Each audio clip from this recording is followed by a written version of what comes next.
It was just a short walk home, a path she'd taken 100 times before. But on July 29th, 1994, for 7-year-old Megan Kanka, that familiar path became a nightmare, and her story would tear a quiet New Jersey town apart and force America to look a terrifying truth in the eye. It was a typical, humid summer evening in Hamilton Township, New Jersey. The kind of evening where the air feels thick and the buzz of lawnmowers is the soundtrack of the neighborhood. Megan Kanka had been at a friend's house, just a few doors down from her own white-sided home on Barberley Drive. She was a bright little girl. She loved playing with her Barbies. She dreamed of becoming a pediatrician one day. Her parents, Maureen and Richard, describe her as their little chatterbox, always full of stories and questions. That night, she'd asked if she could walk home alone. It was just a few houses. They said yes. That single, heartbreakingly normal decision would haunt them forever. As Megan skipped down the sidewalk, she passed a neat, brown shingled house at 29 Barberley Drive. In that house lived a man named Jesse Timendekwas. And as Megan passed his yard, he called out to her. He said he had a new puppy. Would she like to come inside and see it? He was a familiar face, a neighbor. To Megan, he was just a man who lived down the street. She had no way of knowing the monsters that lurked behind that door. She followed him inside. The door closed. Welcome, truth seekers. This is a Crime Ledger, where we dive deep into the world's most compelling criminal cases and unsolved mysteries. If you're ready for the deep dive, smash that like button, subscribe, and let's begin. And Megan Kanka vanished from the face of the earth. When Megan didn't come home, the easy summer evening shattered. Maureen and Richard's casual concern quickly curdled into pure, unadulterated terror. They called her friends. Nothing. They searched backyards, called her name until their voices were hoarse. By 10 p.m., they called the police. The police arrived, and the quiet suburb was instantly transformed into a crime scene. This wasn't a runaway. This was every parent's worst fear, playing out in real time. An Amber Alert wouldn't be invented for another 2 years. There was only the dark, the dread, and a ticking clock. Detectives began a door-to-door sweep. They knocked on every door, including the brown shingle house at number 29. Jesse Timendekwas answered. He was calm, cooperative. He said he'd been home all evening, hadn't seen a thing. The police had no reason to doubt him. He was just another neighbor in a sea of worried faces. They moved on, but as the night bled into a grim, gray dawn, the investigation took a dark turn. A tip came in. A neighbor recalled seeing Timendekwas standing in his driveway around the time Megan disappeared, talking to a little girl. It was a tiny thread, but in an investigation with nothing, it was everything. Detectives decided to bring Timendekwas in for another interview. This time, they would be more direct. The police interview room, cold, sterile, lit by a single harsh fluorescent light.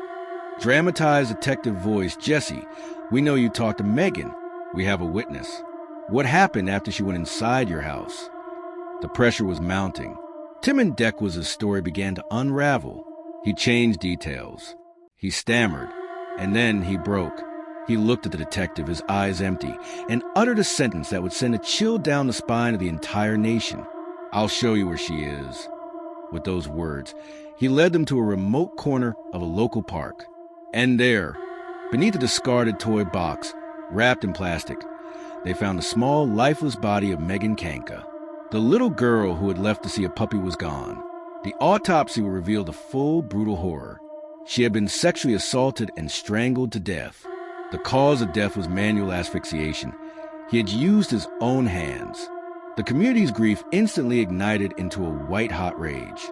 But that rage was about to be amplified by a revelation more terrifying than anyone could have imagined. As detectives dug into the past of Jesse Timendekwas, they uncovered a truth so grotesque, so infuriating, that it would change American law forever. Jesse Timendekwas was not just a random violent man. He was a repeat violent sexual offender. He had been convicted twice before for sexually assaulting young children, and no one in the neighborhood knew. He lived in that house with 2 other men. All 3 were convicted, high-risk sex offenders. They had moved into the neighborhood quietly, without any warning, without any notification to the families living mere feet away. The Kankas and every other family on that street had been living in a minefield, completely unaware. Maureen Kanka's grief transformed into something else, a furious, unstoppable determination. She stood before news cameras, her face etched with a pain no parent should ever know, and she asked a question that would become a national rallying cry. How could this happen? How could our justice system allow a monster like that to live across the street from my daughter, and for me to have no right to know? Her question ignited a firestorm. The public outcry was immediate and deafening. How many other Jesse Temendiquises were living next door, down the street, in plain sight? The people demanded a change. They demanded the right to know.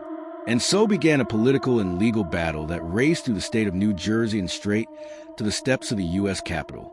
In a stunningly swift 89 days, New Jersey enacted Megan's Law. It created a tiered community notification system, requiring law enforcement to inform the public about the presence of convicted sex offenders in their communities. The federal government followed suit, passing a national version that forced every state to create a registry. It was a monumental shift. For the first time, the government was formally prioritizing a community's right to safety over an offender's right to privacy. But it came with a haunting moral and legal dilemma. Was this the ultimate protection for our children? Or was it a modern-day scarlet letter that would drive offenders underground, make rehabilitation impossible, and forever punish people who had, in the eyes of the law, paid their debt to society? The law was challenged, of course. It went all the way to the U.S. Supreme Court, but the court upheld it. The government interest in public safety, they ruled, outweighed the privacy concerns of the offenders. Megan's Law was here to stay. Jesse Temendiquises is shown in court being sentenced. He is emotionless. Jesse Temendiquises was convicted on all counts and sentenced to death. He remains on death row in New Jersey, a state that has not executed anyone since 1963. His legal appeals continue to this day. Maureen Kanka became a lifelong advocate for victims' rights, a living testament to her daughter's memory. But the pain never left. She once said, "There is no closure. You learn to live with the pain. It becomes a part of you." So, the next time you check your local sex offender registry, the next time you get that notification from your Neighborhood Watch app, remember the little girl with the gap-toothed smile who just wanted to see a puppy. Remember Megan Kanka. Her story forced America to confront an ugly truth and created a system that, for better or worse, permanently altered the landscape of justice and community safety. But it leaves us with a haunting, unanswered question that still echoes down every quiet suburban street. A question that lies at the heart of every true crime story that chills us to the bone. How well do we really know the people living next door? Thanks for watching. Don't forget to like and subscribe for more gripping true crime stories told like never before.